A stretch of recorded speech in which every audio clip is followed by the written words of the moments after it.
যখন আপনার কোম্পানিতে আমি ওনারশিপ নিব না, তখন কিন্তু আমি সবসময় আতঙ্কে থাকবো যে আমি কাজটা ঠিক মতো করছি কিনা। এই কারণে তারা কিন্তু ইনিশিয়েটিভ নেয় না, কারণ ইনিশিয়েটিভ নেওয়া মানে কি? ইনিশিয়েটিভ নেওয়া মানে doing something new, and doing something new মানে আনসার্টেনটি। এখন আপনার কোম্পানি এমপ্লয়ি যদি ওনারশিপ না নেয়, তাহলে ও কিন্তু এই রিস্কের মধ্যে দিয়ে যাবে না। ইমোশনালি ইন্টেলিজেন্ট হলে কি হবে? আমি তখন রাইট ওয়েতে আমার দুঃখ, কষ্ট, রাগ সবগুলোকে আমি রাইট ওয়েতে চ্যানেলাইজ করতে হবে। তখন আমি ফুরফুরা হয়ে বেশি কাজ করতে পারবো। ডিম আগে না মুরগি আগে, এটার সমাধান সায়েন্স দিয়েছে যে আসলে মুরগি আগে। তাহলে একটা কোম্পানি যদি ভালো করতে চায়, ওনারশিপ যদি চায়, প্রথম স্টেপটা নিতে হবে আসলে আপনার কোম্পানির মালিক পক্ষ অথবা সিইও কে।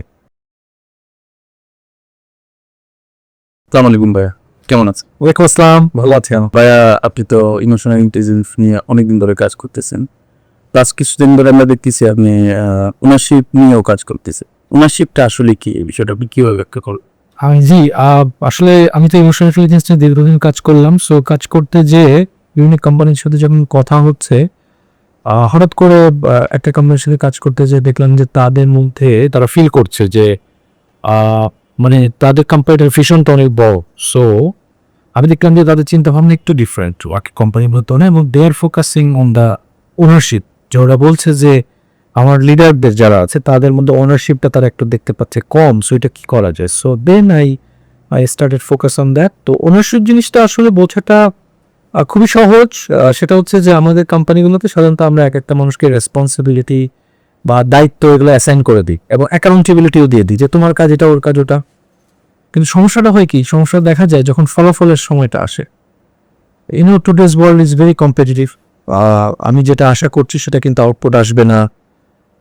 এবং দেখা যাচ্ছে যে বর্তমানে দুনিয়াতে যেটা হয় যে অনলাইন বিজনেস চলে আসছে প্রচুর, সবকিছু মিলিয়ে আউটপুটটা কিন্তু কিছুটা আনসার্টেন হয়। সো আউটপুটটা যখন প্রত্যাশিত যেটা থাকে সেটা যখন হয় না, তখনই ফলাফলের দায়িত্বটা না কেউ নিতে চায় না। তখনই শুরু হয় ব্লেম গেম, ব্লেম কালচার। ওকে দোষ দেওয়া শুরু করে। সমস্যাটা হয়ে যাচ্ছে এখানে, ওনারশিপ যাদের মধ্যে থাকে তারা এই ফলাফলের দায়িত্বটাও নেয়, শুধু কাজের দায়িত্ব না। সো ওনারশিপ মানে ইজ ইকাল টু আমি কি কাজ করব সেটার দায়িত্ব না, প্লাস এই ফলাফলটাও আমার। এ কারণে দেখবেন যে গ্রেট এমপ্লয়ি তার বৈশিষ্ট্যটা কি? নর্মাল এমপ্লয়ি কি হচ্ছে, যখন তোর ফলাফলটা কাঙ্ক্ষিত হচ্ছে না, তখন সে বসকে যায় বলছে যে বস এটার কারণে হয়নি, ওটার কারণে হয়নি, তার নিজের কথাটা বলবে না। কিন্তু একজন গ্রেট এমপ্লয়ি সে কিন্তু যে প্রথমে বলবে যে boss we have tried our level best, কিন্তু এই জায়গাটা এরকম একটা কারণে হয়নি, পুরো দায়িত্বটা আমি নিচ্ছি, আমার টিম নিচ্ছে, ভরসা রাখেন, পরের বার ইনশাল্লাহ আমরা খুব ভালো পাবো। সো এই যে এটাই কিন্তু সে ওনারশিপের জায়গাটা। ভাইয়া তো অলরেডি অনেকগুলো কর্পোরেটে ওনারশিপ ট্রেনিং করিয়েছে।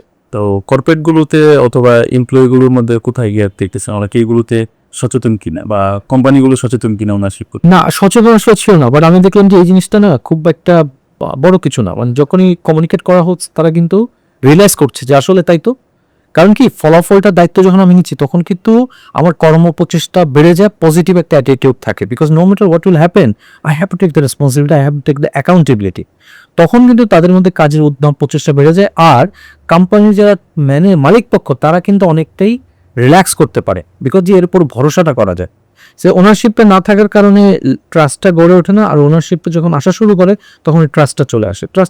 তখন কিন্তু মালিক পক্ষ বা সিনিয়র ম্যানেজমেন্ট তারা কিন্তু প্রত্যেকে তার নিজস্ব কাজের জায়গায় ফোকাস করতে পারে। আদারওয়াইজ একটা কোম্পানিতে মনিটরিং করা, তারপরে আপনার মাইক্রো ম্যানেজমেন্ট, এগুলো কিন্তু কেউ আসলে করতে চায় না, কিন্তু এটা কিন্তু বাধ্য হয়ে পড়ে। সো আমি দেখলাম যে পজিটিভ রেসপন্সই পাওয়া যাচ্ছে। আপনি বলতেছিলেন যে তাদের মধ্যে সচেতনতা নাই। তো এই ওনারশিপ নিয়ে সচেতনতা না থাকার পিছনে, বা একজন এমপ্লয়ি যদি তার মধ্যে ওনারশিপটা না থাকে, মানে কি হইতেছে এখানে অ্যাকচুয়ালি, কোথায় গ্যাপটা তৈরি হচ্ছে, কি প্রবলেমটা ক্রিয়েট? এটার জন্য যেটা সমস্যা হচ্ছে, দেখেন আপনার ট্রাস্টটা ল্যাকিং হচ্ছে। আপনি খেয়াল করে দেখবেন যে আমরা প্রায় কিন্তু শুনি যে অনেকে বলে যে বস আমার আইডিয়াটা নিজে চালায় দিচ্ছে। এটা কিন্তু প্রচুর জায়গায় শোনা যায়। এই কারণে কি কেট নিচ্ছে, তার মানে কি দেখেন আপনি কিন্তু এই জন্য কিন্তু প্রত্যেকটা কর্মী সে কিন্তু তার বেসটাকে রেখে খেলছে, মানে দিচ্ছে না। তাহলে কি সবটা কয়টা লেভেলে এটার সমস্যাটা হচ্ছে, ল্যাকিংটা। আর একটা সমস্যাটা হয়ে যাচ্ছে যখন লিডারশিপের জায়গায় অ্যাজ এ লিডার আমি যখন প্রত্যেকের কন্ট্রিবিউশনটাকে ফোকাস দিতে পারছি না, যে আমার কাছে এসে সামনে ধরেন একটু চাওয়াবাজি ওয়ার্ডটা আমি ইউজ করতে পারি।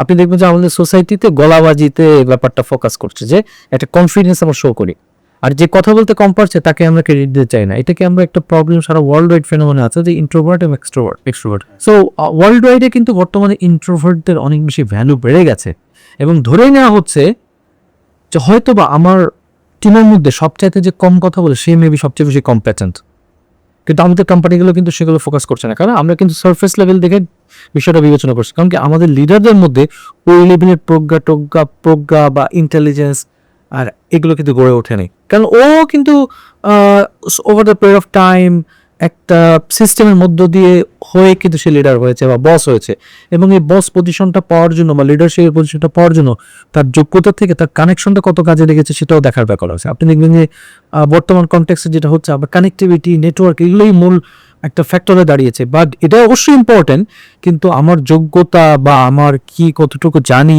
আমি অরিজিনাল কত যোগ্যতা আছে, এগুলোকে তো আমরা ইগনোর করতে পারি না, কিন্তু ইগনোর কিন্তু হয়ে যাচ্ছে, যার ফলে কিন্তু কোম্পানিতে এই সমস্যাটা হয়ে যাচ্ছে।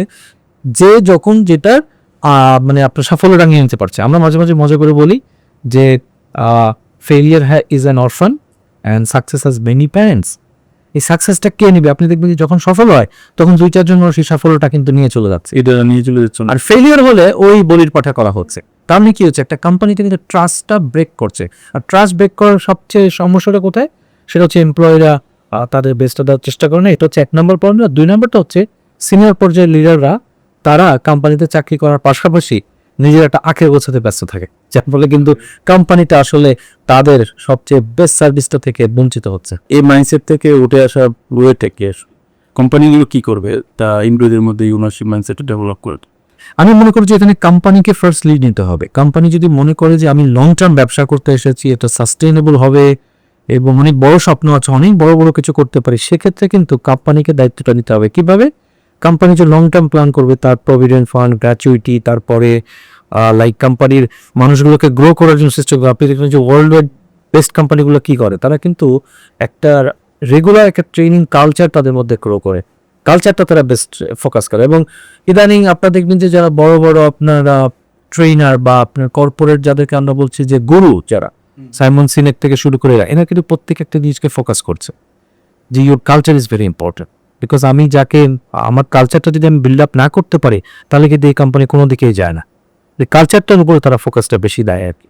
সো সেইটাতে আমাদের মনে করি যে কোম্পানি যারা নেতৃত্বে আছে, মালিক পক্ষ থেকে শুরু করে, তাদের দায়িত্বটা বেশি। এখন অনেক সময় আমরা শুনি যে ওই ইসের মতো যে আসলে কোম্পানি যারা চাকরি করছে তারা বলছে যে না না, আমাকে তুমি ভালো ভালো কিছু দাও, তাহলে আমি ভালো হব। বাট আমি মনে করি ইটস এ ফ্লড অ্যাপ্রোচ। আসলে আমি মনে করি যে একটা এমপ্লয়ি যে হবেন তাকে মনে রাখতে হবে যে আমি আমার বেস্টটা দিব, আমি জবের ওনারশিপটা নিব। এটাতে এই কোম্পানিতে আমি যদি আমার মানে প্রত্যাশিত যে এক্সপেকটেশন সেটা যদি পূর্ণ নাও হয়, কোনো না কোনো ভালো কোম্পানি আমাকে লুফে নেবে। কিন্তু সমস্যাটা হয়ে যাচ্ছে, এমপ্লয়ি আশা যাচ্ছে যে আমাকে এমপ্লয়ার ভালো কিছু দিবে, আর এমপ্লয়ার বলতেছে যে না না না, ও যদি ভালো কাজ করে তাহলে তো ও পাবে, কিন্তু ও তো করছে না। এই কিন্তু আমরা কিন্তু একটা মানে এর মধ্যে একটা লুপের মধ্যে আটকে গেছি। তবে আমি মনে করি, আমি বিশ্বাস করি এটা থেকে পরিত্রাণের উপায় প্রথম স্টেপটা নিতে হবে আসলে মালিক পক্ষকে বা ওনার্স যারা তাদেরকে ওকে স্টাফদের বা টিমের মধ্যে একটু সচেতন করতে হবে, তাদের ওয়েলফেয়ার ওয়েলবিং এগুলো নিয়ে কথা বলতে হবে। যেমন আমি খুব অবাক লেগেছে আমার, মানে আমি তো আসলে সারা 21 বছর ধরে বাংলাদেশে প্রাইভেট ইউনিভার্সিটিতে কাজ করছি, টপ সবগুলোতে, যেমন north south, BRAC, AIB, stores, IUB, best ইউনিভার্সিটিতে কাজ করার পরে আমি যখন আন্তর্জাতিক মানের কোম্পানি এগুলোর সাথে কথা বলছি, আমি দেখছি যে এইসব ভার্সিটিতে কিছুই নাই, তারা কাছেই নাই। যেমন সেদিন আমি একটা ইন্টারন্যাশনাল কোম্পানির সাথে ইন্টারাকশন করে দেখলাম যে ওখানে লেডিসদেরকে প্রতি সব মাসে 2 দিন ছুটি দেওয়া হচ্ছে, যে তাদের মেনস্ট্রুয়েশন সাইকেল যখন চলে। তারপরে কিছু কোম্পানিতে আছে তাদের ওয়েলবিং সেন্টার করা হয়েছে, যে প্রতিদিন একটা এমপ্লয়ি যদি মনে করে যে আমার একটু রিল্যাক্স করা দরকার, আমার মনটাকে শান্ত করা দরকার, তখন তাদের একটা প্লেস আছে, অ্যাক্টিভিটিস আছে। প্রাইভেট ইউনিভার্সিটিতে বেস্টগুলোতে পর্যন্ত কিছুই নেই, ধারে কাছে নেই। তার মানে অন্যান্য বাংলাদেশের যে প্রাইভেট কর্পোরেশনগুলো আছে তারাও they are not at all aware of this. কিন্তু আন্তর্জাতিক মানের কোম্পানি কেন তারা ভালো করছে আপনি ক্যাপ করবেন? কারণ তাদের কোম্পানিতে এমপ্লয়ি ওয়েলফেয়ারের জন্য সব ধরনের ব্যবস্থা আছে। কিন্তু আমাদের দেশের লোকাল যে কোম্পানিগুলো, সেই কোম্পানিগুলো কিন্তু চলছে মোর অর লেস একটা আপনার ওই যে গার্মেন্টস ফ্যাক্টরির মতো, যেখানে মানুষকে আসলে একটা মেশিন হিসেবে বিবেচনা করা হয়, এখানে মানুষ হিসেবে বিবেচনা করা হচ্ছে না। এই জন্য ওই মানুষটার থেকে আমি যে আউটপুট পেতে পারতাম তার হয়তো বা আমি 50 ভাগের 1 ভাগও পাচ্ছি। কোম্পানিগুলো মনে করতেছি কি টাকা হলে লোকের অভাব নেই, তো এই বিষয়টা আপনি কিভাবে দেখতেছেন, যেহেতু আপনি ওনারশিপ নিয়ে কাজ করতেছেন? জি জি, অনেকটা হচ্ছে যে ভাত ছিটালে কাকের অভাব নেই। কারণ আমি বাংলাদেশের বেশ কিছু মালিকদেরকে এই কথা বলতে শুনেছি আনফরচুনেটলি। এইটা আসলে পুরোপুরি একটা কোম্পানির কালচার তৈরি করার একেবারে পুরোপুরি অন্তরায়। বাংলাদেশে অনেক কোম্পানি আছে দেখবেন যে তারা খুব সাফার করছে, কারণ তারা অনেক টাকা দিয়ে বড় বড় এমপ্লয়ি আনছে, সিও আনছে, কিন্তু পরে দেখা গেছে ওই কোম্পানির সবচেয়ে ভালো এমপ্লয়িগুলো ছেড়ে চলে যাচ্ছে, ওরা বুঝতেছেও না। হয়তো 10 বছর পরে কোম্পানি শেষ। রিজনটা যদি কেউ, এটা নিয়ে তো কেউ রিসার্চও হচ্ছে না, কিন্তু ঘুরে ফিরে দেখা যাবে তার আসলে বেস্ট এমপ্লয়কে সে হারিয়েছে। কেন? কারণ সে এমন একজনকে নিয়ে আসছে যাকে টাকা দিয়ে, অনেক টাকা দিয়ে আনছে, যে সে প্রথমেই কালচারটাকে নষ্ট করে দিয়েছি। কারণ তার ফোকাসটা ছিল কি, কোম্পানিকে প্রফিট দেখানো।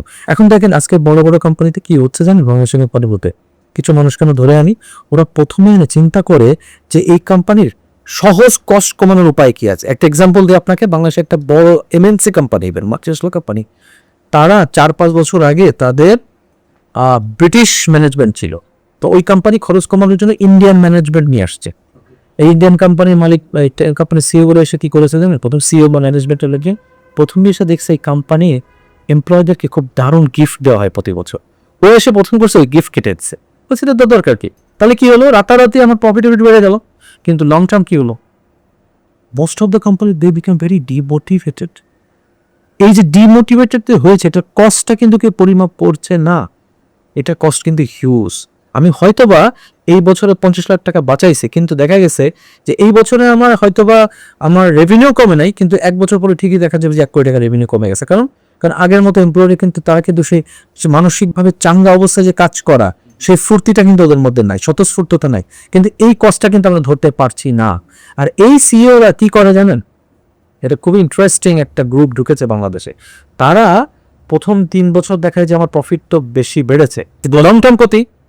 এখন কি হয়েছে জানেন, ওই যখন কোম্পানিটা যখন প্রফিট ভালো কিন্তু কোম্পানির লং টার্ম ক্ষতি হচ্ছে, ও যখনই দেখতেছে ক্ষতি হয়ে যায়, একটু পর ডিজাস্টার হবে, তার আগে এই প্রফিট ভালো দেখায় আরেকটা কোম্পানিতে চাকরিতে চলে যায়।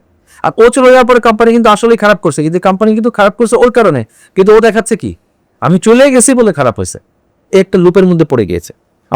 আমার পরিচিত বেশ কিছু ইন্ডিয়ান সিইও আছে কয়েকজন, তারা এই কাজটা করছে বাংলাদেশে, এই গেমটা খেলছে। কারণ এই গেমটা খেলতে পারছে কেন, ওই যে ভাত ছিটালে কাকের অভাব নাই, এই কনসেপ্ট মানে ও কিন্তু ভাত ছিটায় খারাপ কাক নিয়ে আসতেছে, কালচারটাকে ধ্বংস করে দিচ্ছে। আসলে বাংলাদেশের পার্সপেক্টিভে যদি কথা বলি, সবাই মনে করি কি এমপ্লয়ীদেরকে প্রেশার দিলে ফলো আপে রাখলে হয়তো বা কাজটা বের করা সম্ভব।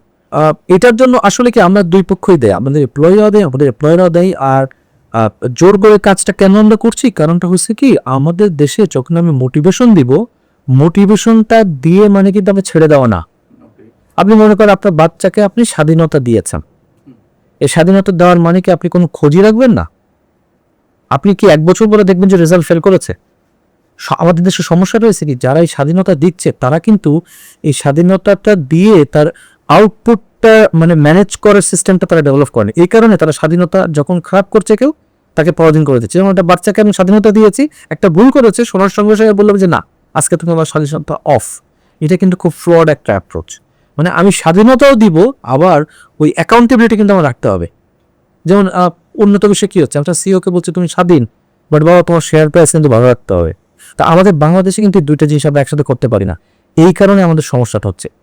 এই কারণেই বাংলাদেশের বেশিরভাগ মালিক পক্ষ মনে করছে যে ওরে জোরের উপরে ওরে একটা টাফ টাইম দিলে, ওকে মনিটরিং মধ্যে রাখলে আউটপুটটা ভালো আসবে। হ্যাঁ, আউটপুটটা ভালো আসবে, সেটা হচ্ছে আপনি মিনিমাম আউটপুটটা পাচ্ছেন। পার এমপ্লয়ীদেরকে যদি স্বাধীন করে, তাদেরকে যদি এম্পাওয়ার করে যদি আমি করাতে পারতাম, তাহলে হয়তো বা আউটপুটটা বহুগুণ বেড়ে যেত। এইটা বাংলাদেশের মালিক পক্ষ বা সিইওরা বুঝতেই পারছে না। বাংলাদেশের সিনিয়ররা তো প্রেশার দিয়ে যে আউটপুটটা আনতে পারতেছে, এটাতে ওরকম এটা কনভিন্স। কারণ হচ্ছে কি, যে প্রেশার দিচ্ছে না সে কিন্তু প্রেশার দিচ্ছে না, কিন্তু প্রেশার না দিলে কি কথা ওইটা করছে না। বুঝতে পারছি আমি, এইটাই কিন্তু প্রবলেম। মানে আমি বলতেছি আচ্ছা আমি ভালো লিডার, আমি তোমার থেকে ফ্রি কাজ করতেছি, তাই বলে কি ওরা ফ্রি না? আমি তো মাঝে মাঝে তো তার একটা কি করতে হবে, আমার দেখতে হবে যে ও কাজটা ঠিকমতো করছে কিনা, এই ফলো আপটা ওরা করছে না। কারণ কি, ওই কাজটা করা অনেক বেশি ডিফিকাল্ট। আবার অনেক সময় এরকম হইতেছে না যে টিমটা আমি ফ্লেক্সিবিলিটি দিছি, কিন্তু আগের যে প্রোডাক্টিভিটি কমে গেছে বেশি। কারণ ওই যে লিডারশিপের প্রবলেম, মানে কিছু লিডার এসেছে তারা হয়তো কোনো বিদেশ থেকে কিছু একটা শিখেছে, ইউটিউবে ভিডিও দেখে মনে হচ্ছে না আমি একজন উদার লিডার। কিন্তু উদার লিডার হলেই হবে না, উদারতার সাথে সাথে আপনার মনিটরিংটা থাকতে হবে। ওই কন্ট্রোলটা আপনি কিভাবে করবেন? দেখেন আমরা কিন্তু সেই ঘুরে ফিরে আবার ম্যানেজারের চ্যাপ্টার হলে চলে যায় ম্যানেজারের কাজকে প্ল্যানিং করা, অর্গানাইজিং করা, লিড করা, কন্ট্রোল করা। সো যারা উদারতা দেখাচ্ছে তারা কিন্তু কন্ট্রোলটা লাগছে না। একটা এক্সাম্পল কি শেয়ার করবেন আপনার এক্সপিরিয়েন্স থেকে? ইমোশনাল ইন্টেলিজেন্স এন্ড ওনারশিপ দুটো একসাথে একটা টিমের পারফরমেন্সকে অনেক বাড়িয়ে দিয়েছে, এরকম কোনো এক্সাম্পল? জি অবশ্যই, আসলে কোম্পানির নাম তো একটু সিক্রেট রাখতে হয়। সো বাট একটা কোম্পানিতে কিভাবে কাজ করছে, জি যে একটা কোম্পানিতে আমি যখন কাজের দায়িত্ব পাই তখন আমাদের ফোকাস ছিল যে এই কোম্পানিতে আপনার বিফোর দ্য ট্রেনিং তাদের ব্লেম বেশি হতো, ব্লেম গেম বেশি হতো, রেসপন্সিবিলিটি নিত না। সো এই ট্রেনিংটা করানোর পরে যেটা হলো তারা আসলে they have started taking the ownership মানে কি আসলে they will be focusing more on the initiative. কেন বলি, কারণটা হচ্ছে কি, যখন আপনার কোম্পানিতে আমি ওনারশিপ নিব না তখন কিন্তু আমি সবসময় আতঙ্কে থাকবো যে আমি কাজটা ঠিক মতো করছি কিনা।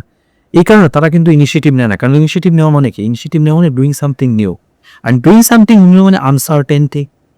এখন আপনার কোম্পানি এমপ্লয়ারি যদি ওনারশিপ না নেয় তাহলে ও কিন্তু এই রিস্কের মধ্যে দিয়ে যাবে না। So, আমার এই ট্রেনিং করানোর পরে তারা কিন্তু they have started taking initiative.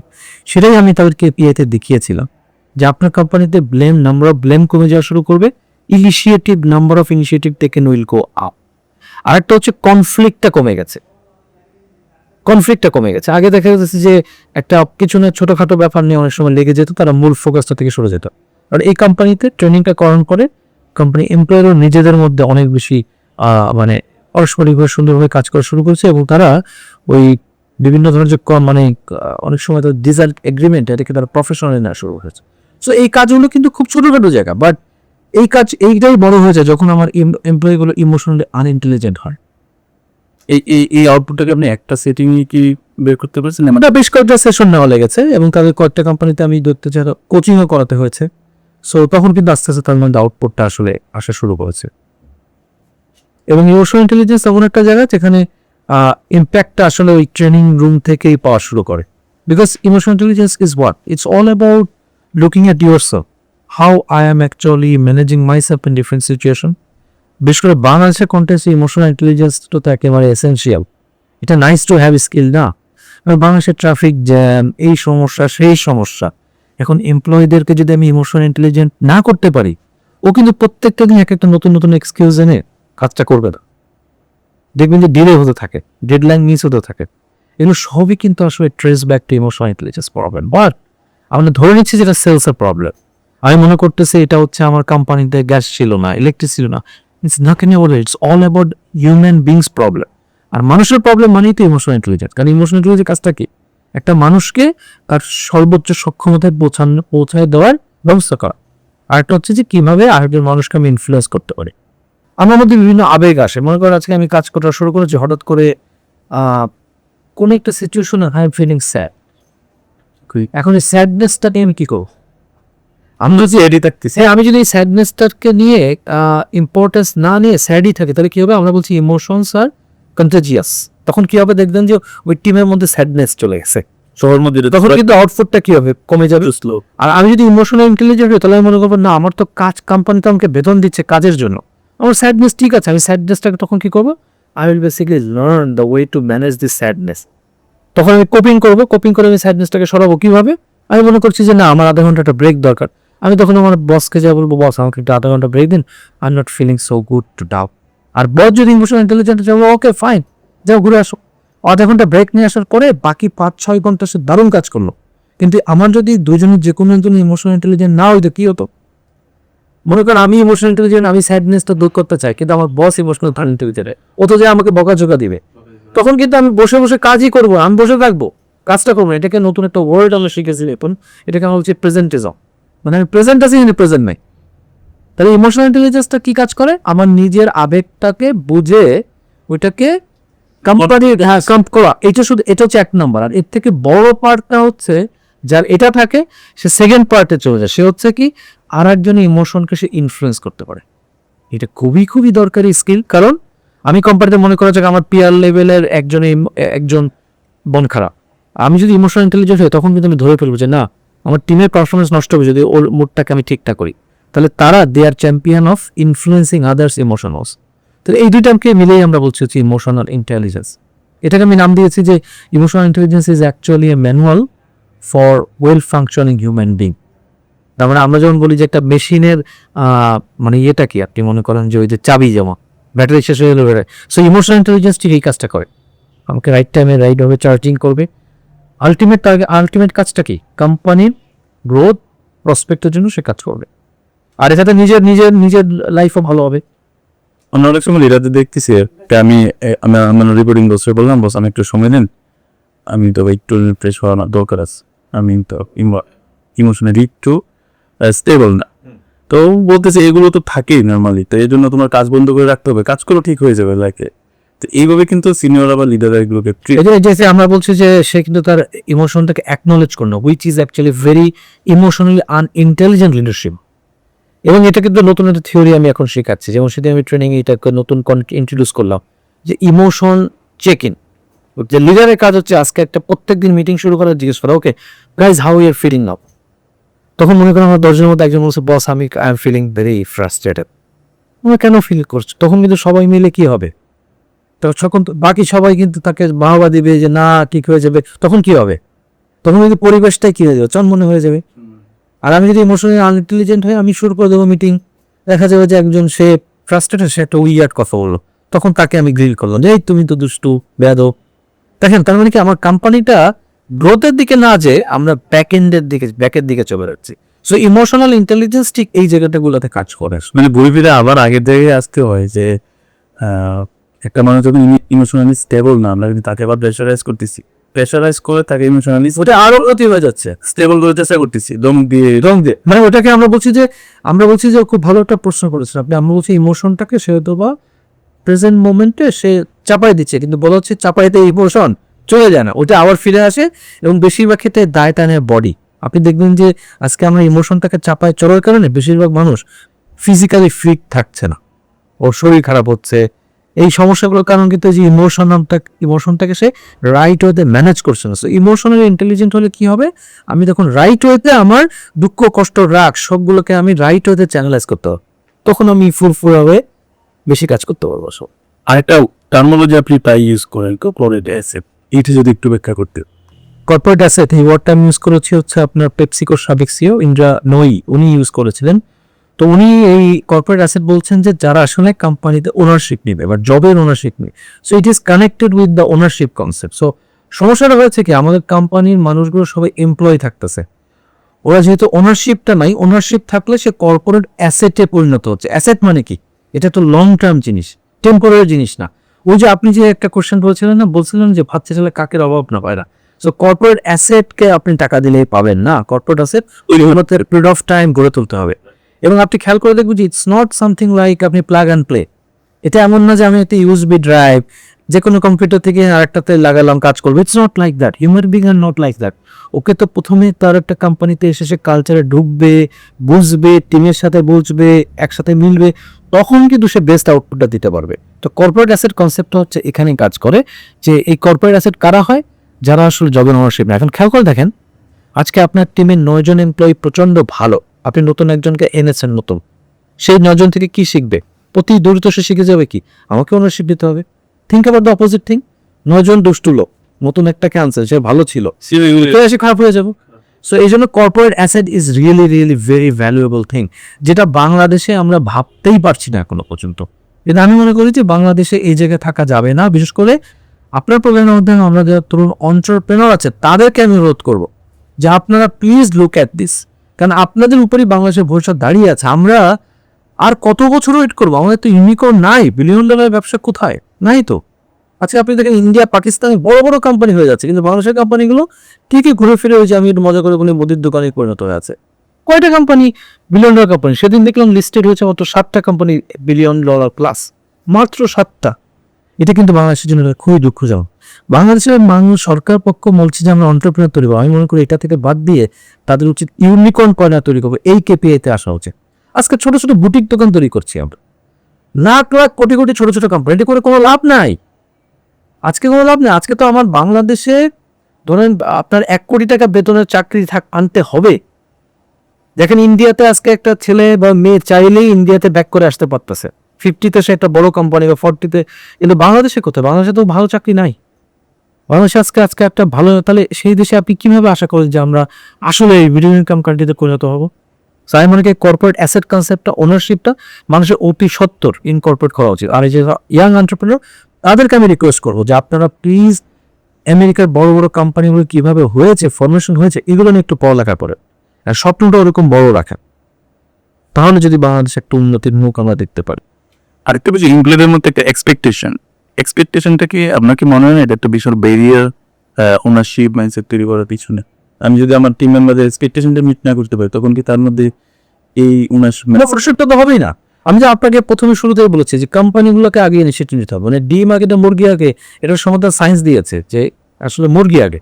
তাহলে একটা কোম্পানি যদি ভালো করতে চায়, ওনারশিপ যদি চায়, প্রথম স্টেপটা নিতে হবে আসলে আপনার কোম্পানির মালিক পক্ষ অথবা সিইওকে, কিন্তু এটা কিন্তু হচ্ছে না।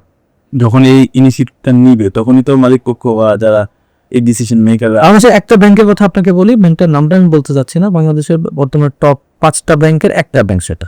এই ব্যাংকটার একসময় স্যালারি স্ট্রাকচার ছিল খুবই পুয়ার, পারফরমেন্সও ভালো ছিল না। ওরা 7-8 বছর আগে না, 10 বছর আগে they got the one of the fantastic CEOs. ওই সিইও কিন্তু আসার প্রথমে ঢোকার সময় খবর পাইছে এটা স্যালারি ভালো না। উনি তখনই মালিক পক্ষকে বলছে যে আমি আইল জয়েন যদি আপনার এই স্যালারিটা রিভাইজ করেন। স্যালারি রিভাইজ করে বেতন ডাবল করে দেয়। আজকে তার ফলাফলটা কিন্তু তারা পেয়েছে। এই যে আমি আপনাকে সেটাই বললাম যে মালিক পক্ষ বা সিইওকে ফার্স্ট লিডটা নিতেই হবে। কারণটা কি, ও যদি না নেয় তবে তো ও ওনারশিপ দিচ্ছে না। তো ওনারশিপ যে আমরা বলছি, ওনারশিপটা প্রথমে তাকে নিতে হবে, কিন্তু সে সবকিছু দেওয়ার পরে যদি ওনারশিপ না আসে, তাহলে এই জায়গাটা তাকে খুবই কঠোর হস্তে দমন করতে হবে। আর মোস্ট প্রবলেম ওনারশিপটা আসছে না, আমি সবকিছু দেওয়ার পরেও, তাহলে আমার ফার্স্ট লাইনের লিডার্সরা ভালো না, এটা মনে রাখতে হবে। হয়তো আমার সিএক্সওএস যোগ্য না, বা তারা তার কাজটা ঠিকমতো করছে, তাদের মধ্যে ইন্টিগ্রিটিটা নেই। এটা এক্সপেকটেশনের বিশাল পার্টি স্যালারি। জি, স্যালারি যখন আমি বাড়াইতেছি তখন তো আমার খরচ বেড়ে যেতেছে। এখানে আরো এটা কি, এখানে আরো এটা হচ্ছে যে আমি যে পরিমাণ স্যালারি বাড়াবো, ওই এমপ্লয়িটা তার থেকে হয়তো 5 গুণ বেশি রেভিনিউ। একটা খুব সিম্পল এক্সাম্পল দিই, আপনি একজনকে বেতন দিচ্ছে 1 লাখ, সে 5 লাখ টাকার ব্যবসা আনে। এখন তার বেতন যদি আপনি 2 লাখ দেন, তাকে তো অবশ্যই 12 লাখ টাকার ব্যবসা আনতে হবে। ওই যে আমি কিন্তু 7 লাখ বাড়াইছি। সো এইটাই কিন্তু খেলাটা, তাই না? আমরা মজা করে বলি যে একটা কস্ট লিডারশিপ প্রোডাক্ট, একটা ডিফারেন্সিয়েট প্রোডাক্টের মধ্যে পার্থক্য কি, যে আপনি প্রোডাক্টের ম্যানুফ্যাকচারিং কস্ট আপনি যদি 100 টাকা বাড়িয়ে 101 টাকা প্রাইস বেশি নিতে পারেন, তাহলে ওইটা কত থাকে? As long as you can, additional price is more than additional cost, you will start doing that. আমি কোম্পানিতে একই কথাই বলবো। আমার কোম্পানি মনে করতে হবে আমি বেতনটা ওকে বাড়াবো কতক্ষণ পর্যন্ত, যতক্ষণ পর্যন্ত ওকে যে পরিমাণ বেতন বাড়াইছি তার থেকে বেশি সে ভ্যালুয়েট করছে। তাহলে ওর বেতন আমি 1 লাখ টাকা কখন বাড়াবো? যখন তার অ্যাডিশনাল রেভিনিউ 1 লাখের থেকে বেশি আনতে পারবে, তাহলে আমার বাড়ালে লাভ না? লাভ তো। তো ওটা ওই জায়গাটা তাকে দেখতে হবে, কেপিআইটা তো ওখানেই কাজ করবে। আর এইটা এগুলো কি মালিক পক্ষগুলো মানে এই ক্যালকুলেশনটার সাথে এগ্রি করতেছে? অ্যাগ্রি তো দূরের কথা, তারা বুঝছে কিনা সেটা নিয়ে আমার কোশ্চেন আছে, ডাউট আছে। কারণ বাংলাদেশে তো আসলে বেশিরভাগ ব্যবসা যারা মালিক পক্ষ, তারা তো আসলে বাবার কাছ থেকে পেয়ে মালিক হয়েছে পৈতৃক সূত্রে। এখন পৈতৃক সূত্রে পাওয়াটা কিন্তু খারাপও না। আর পৈতৃক সূত্রে পাওয়ার সবচেয়ে পজিটিভ সাইডটা কি জানো? পজিটিভ সাইডটা হচ্ছে দে আর অলরেডি ওইটা সম্বন্ধে তারা জানে, এটা কিন্তু পজিটিভলি কাজে লাগাতে যেত। তারা কি নিজেরা কতটা ট্রেন্ড আপ হয়েছে এই ব্যবসাটাকে গ্রো করার জন্য, সেটা বুঝতে হবে। যেমন বাংলাদেশে কিন্তু অনেক বড় বড় মালিকের ছেলেরা তারা কিন্তু ভালো করছে, ছেলেমেয়েরা ভালো করছে, আবার ম্যাক্সিমাম ক্ষেত্রে আসলে খারাপ করছে। তো তার মানে সমস্যাটা কোথায়? যারা ভালো করছে তার মানে আপনি তাদের ক্যারেক্টারিস্টিক্স দেখেন, আমি দেখেছি যে তারা নিজেরা প্রচন্ড পরিমাণে শিখেছে, হার্ডওয়ার্ক করেছে, এই কারণে তারা কন্টিনিউ করছে, এবং তাদের লং টার্মটা অনেক বেশি ভালো। তারা বাবা যেখানে রেখেছে তার থেকে তারা বাড়াচ্ছে বহু গুণে। ইভেন একজন সিইও তো দেখলাম বলেইছে যে আমার বাবা যা করেছে আমি তার থেকে এত গুণ বেশি করবো, and they are doing fantastic. So তাকে নিজেকেও তো আসলে প্রস্তুতি দেয়, কারণ কি প্রস্তুতি সবাই দরকার। আজকে আমি কোম্পানির মালিক, আমার বাবার সময় কোম্পানি যেভাবে চলেছে এই সময় সেটা চলবে না, কারণ থিংস হ্যাভ চেঞ্জড এ লট। আগেকার এমপ্লয়িকে আপনি কিছু না বলে তার চাহিদাই ছিলই না, তো কনজিউমারিজম তো ছিল না। আমরা যখন ছোটবেলা আমি দেখলাম, আমি মজা করে বলি, আপনার সাথে একটা কথা বলি যেটা হয়তো কেউ বলেই না, সেটা হচ্ছে যে 30 বছর আগে ধনী আর গরিবের মধ্যে পার্থক্য কি ছিল? খুব বেশি না। ধনী ছিল একটা গাড়ি, এর ছিল না। গরিব হয়তো বা খাইতে হচ্ছে আপনার সিঙ্গারা, ও খাইতে হয়তো বা কলিজা সিঙ্গারা, বা একটা হয়তো 2টা সিঙ্গারা, ও 4টা সিঙ্গারা। তখন এত প্রোডাক্ট আসেই নাই। কিন্তু এখনকার যুগে কিন্তু ইটস ভেরি ডিফিকাল্ট। এখন কিন্তু এমপ্লয়িকে আগের ওই বাবার আমাদের মোটিভেট করা রাখতো না, তো ওরা এমনি কাজ করছে। আর এখনকার কিন্তু আপনাকে কিন্তু কি করতে হবে, because today's human being their need has changed.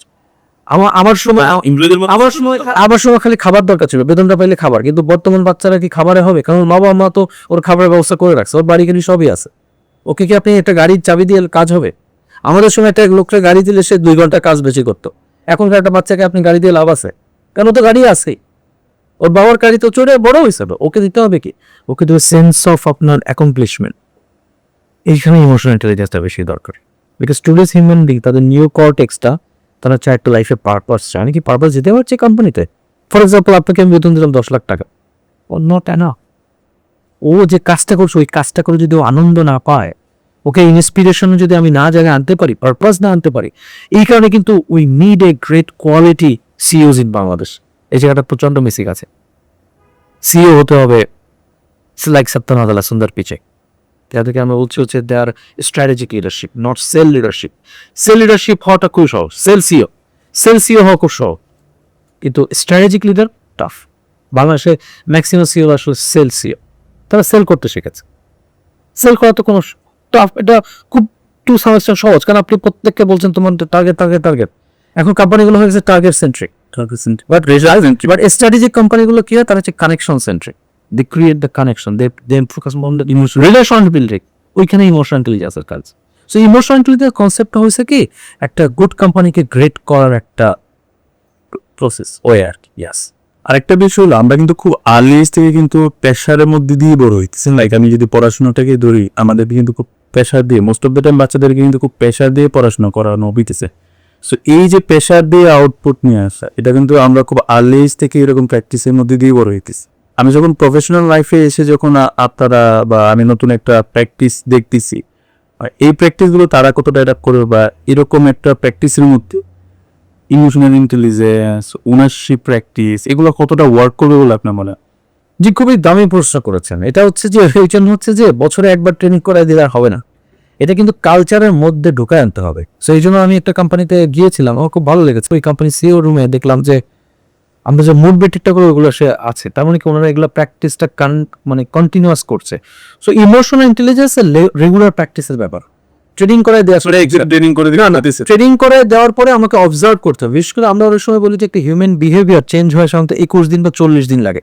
So আমি মনে করি যে এই ট্রেনিংগুলোতে আপনার এই 21 দিন বা 40 দিন একটা চর্চা রাখা দরকার। হ্যাঁ, হয়তো বা কেউ ওই ট্রেনারকে নিয়ে রাখতে হবে তা না, ট্রেনারের সাথে কানেকশন থাকবে এইচআর, যে আসলে এই প্র্যাকটিসগুলো আমরা করছি না। আমাদের এখানে কিছু ভালো কোম্পানিতে দেখবেন যে ওখানে প্রিন্সিপালগুলো লাগায় রাখছে, তাই না?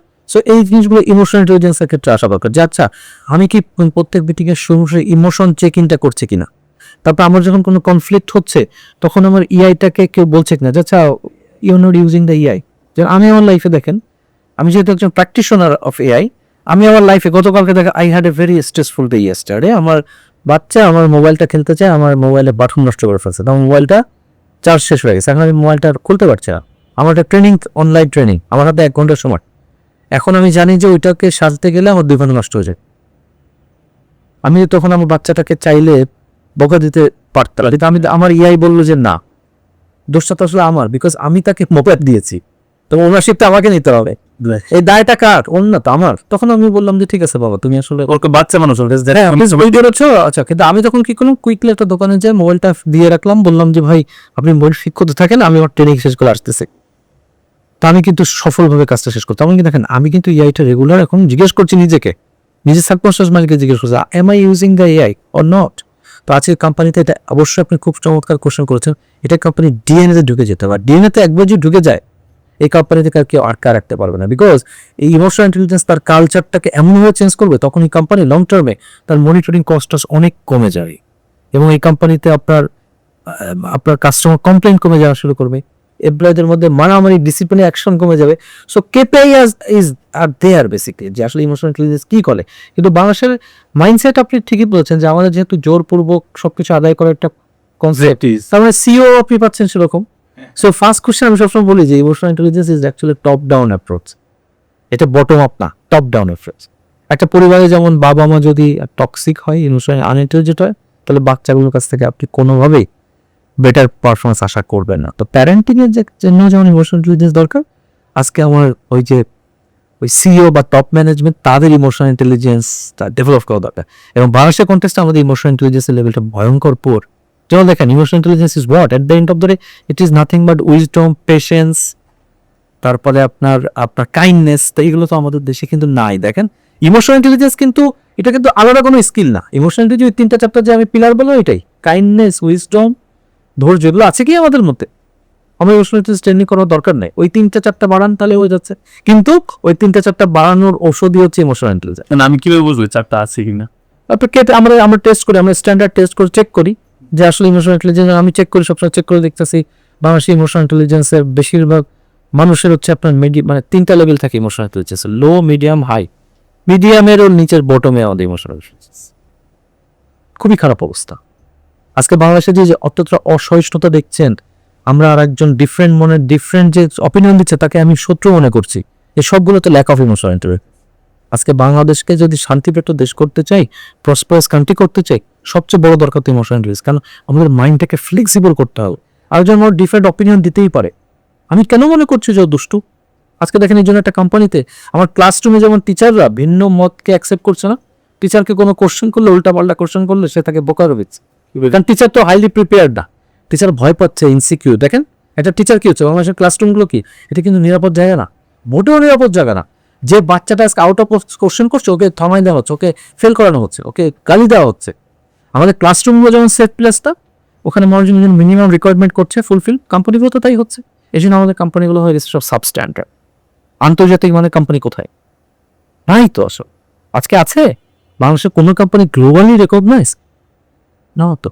ওয়ার্ল্ডে রিনাউন অনেকগুলো ব্র্যান্ডেরই প্রোডাকশন এখানে করতেছি, কোয়ালিটিটা ইনশিওর করতে পারতেছি, বাট ব্র্যান্ডের জায়গা থেকে কিন্তু আমরা ডেভেলপ না, দেখেন কেউ ভাবছেও না, কেউ ভাবছেও না।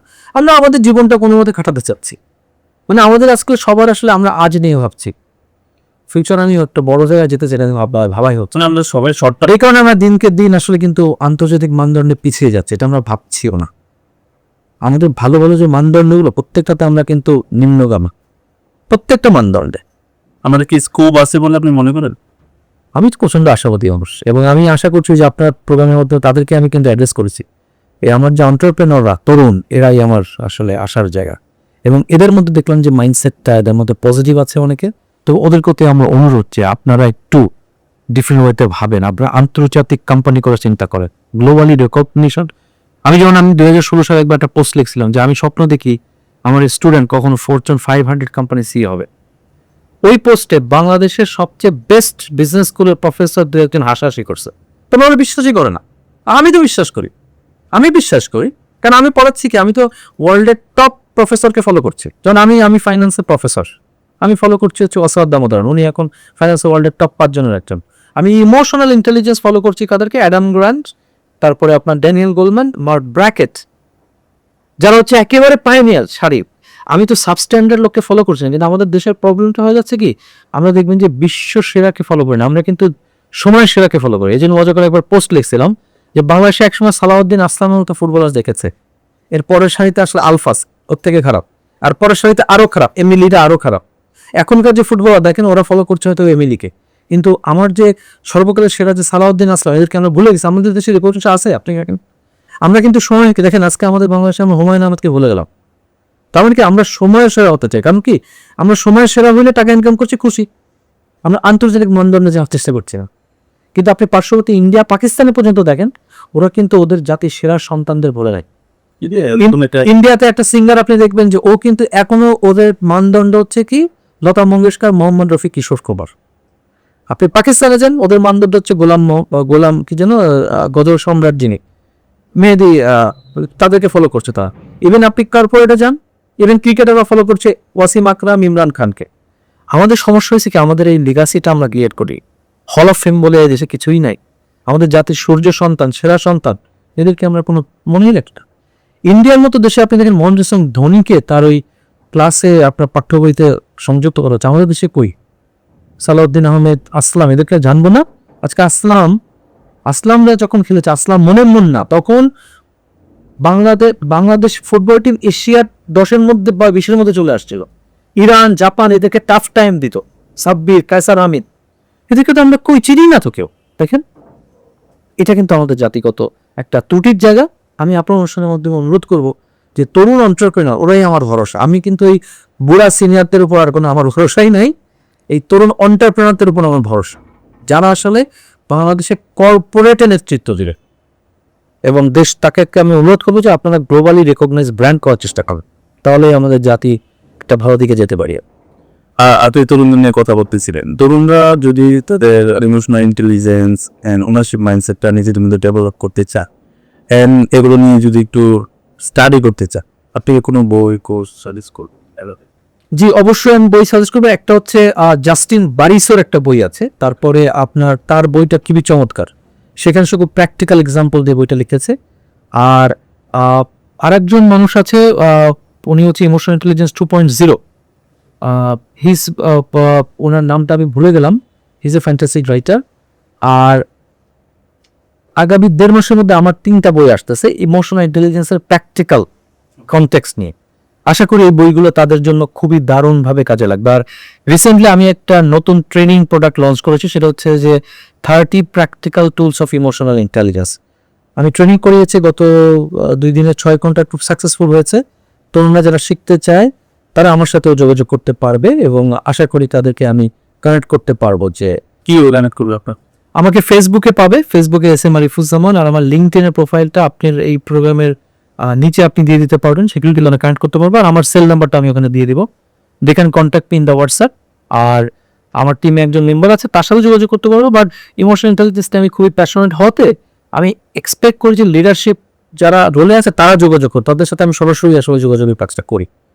সো আপনি তো আরো অন্য সফটওয়্যার স্কিল নিয়েও কাজ করতেছেন। জি, ইমোশনাল ইন্টেলিজেন্স পাশাপাশি নতুনদের জন্য আর নতুনরা কি কি স্কিল থাকা প্রয়োজন বা স্টাডি করা দরকার? একটা হচ্ছে যে ওয়ারেন বাফেট যেটা বলেছে, আমি খুব বিশ্বাস করি যে একটা যে কোনো মানুষ তার ভ্যালুটা 50% বাড়াতে পারে একটা স্কিলকে কাজ করে, একটা স্কিল, সেটা হচ্ছে কমিউনিকেশন স্কিল। সো আমি কমিউনিকেশন মাস্টারি নিয়ে কাজ করছি, আর লিডারশিপটা নিয়েও কাজ করছি, গ্রোথ মাইন্ডসেট নিয়ে কাজ করছি, অ্যাডাপ্টিবিলিটি নিয়ে কাজ করছি।